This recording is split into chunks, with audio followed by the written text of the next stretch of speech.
This is how to make a hippo. You're going to need a knife, a paddle or the back of a teaspoon, a sponge, old toothbrush, and some water. And of course you'll need some clay. Break up your clay so you have enough for a body, a head, a neck, and then a little one for the ears and teeth. To make the body, take the big piece of clay and make it really round in your hand.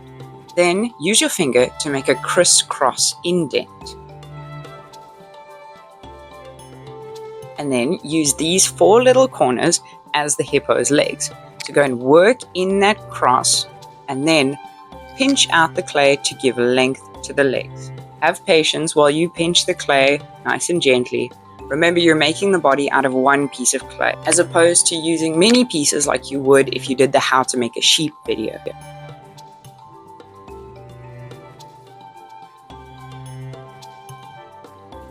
Once you've got a nice sturdy hippo body, let's get started on the head. Round out the piece of clay and then use your fingers to form a peanut shape. Then go and flatten the one end for the hippo's nose. Now I want to make a neck for the hippo before I attach the head, but I'm checking to see that the size is right. To make the hippo's neck, simply pinch a little disc. It needs to be quite chunky because it's going to be like a roll of fat for our hippo. Once I'm happy with the shape of the neck, I'm going to just put it up against the body and see how it looks. But before I attach anything, let's put on our hippo's face. So for the hippo's face, we're going to need 2 little ears and then 2 tiny little teeth. So to start with the ears, just roll 2 little oval shapes. Also try and keep them nice and chunky. Thin things tend to break.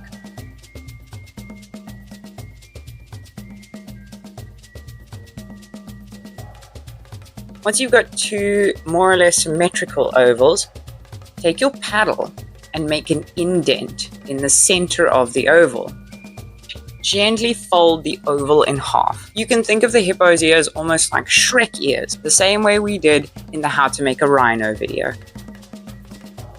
Now that I've got 2 cute little oval ears, I like to go and cut the bottom off where it's going to attach to the head, just to make it really nice and clean. Before we go and attach the ears and the head and the neck, I want to make one last adjustment to the hippo's face and add in the teeth. So for the teeth, I'm going to roll out a little sausage and I'm going to cut off 2 little pieces to give 2 symmetrical teeth. See how I line them up next to each other to ensure they're the same length. Now it's just about smoothing out the rough edges. Now let's put them on the hippo's face. So take your paddle or your teaspoon and halfway through the hippo's nose, put quite a serious indent.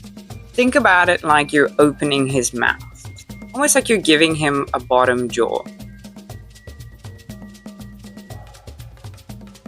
It doesn't need to be big because all we're going to do is put 2 little teeth underneath that top jaw.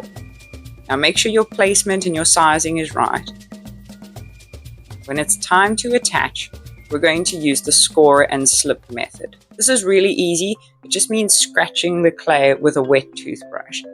Scratch both pieces of clay that you wish to join and then stick them together.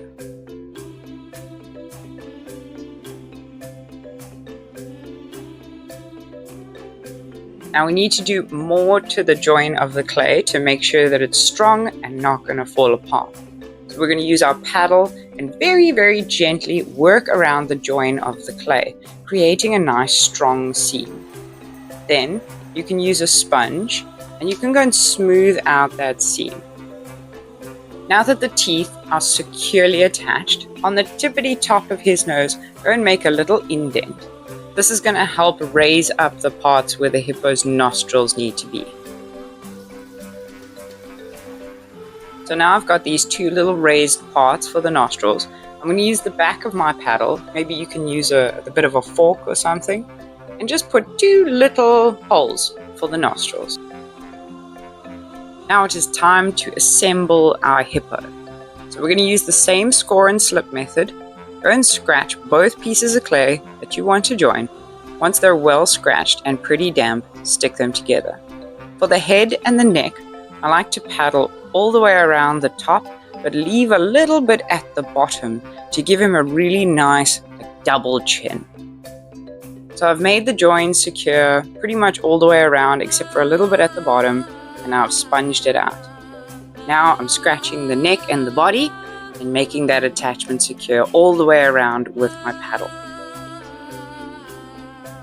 And again, I'm going to follow the paddle with a sponge. If you find that your hippo's head is too heavy and it wants to fall down, it's just because wet clay is heavy. So pop a sponge underneath his head to give him support until he dries. Adding on the hippo's ears is also really simple. Scratch both pieces of clay and then give it a very, very gentle paddle and a sponging. If you're enjoying this video, be sure to check out our Etsy shop for all of our other pottery tutorials. Oh, and of course, if you've got a bit of clay left over, you can always add a little tail to your hippo. So just smush a tiny bit of clay on there and then give it like a little pinch to sort of perforate the ends, as if it were like little hairs. Thank you so much for joining this pottery tutorial. It's been super fun to make a hippo. And don't forget to check out the rest of our pottery tutorials on our Etsy shop.